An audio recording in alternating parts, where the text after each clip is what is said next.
In horrific times, there is horror cinema. The Avenging Conscience, or Thou Shalt Not Kill, is a 1914 silent horror film directed by D.W. Griffith. The film is based on Edgar Allan Poe's 1843 short story The Telltale Heart and his 1849 poem Annabel Lee.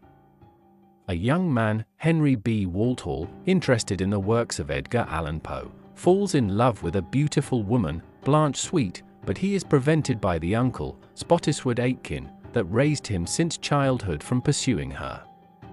Tormented by visions of death and suffering and deciding that murder is the way of things, the young man kills his uncle and builds a wall to hide the body.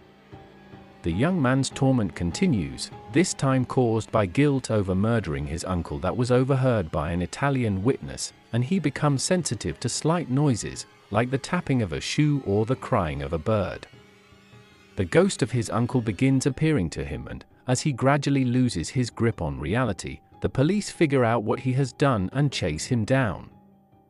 In the ending sequence, we learn that the experience was all a dream and that his uncle is really alive. They make up, and the nephew gets to marry the sweetheart.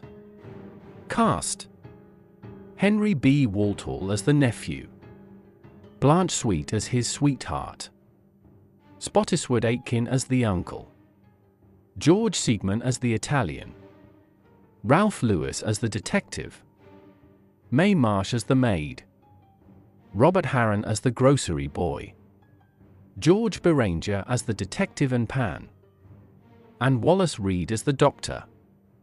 Dennis Schwartz, labeling the film with a grade of B-, labeled it as a film with important historical value as the first great American horror film.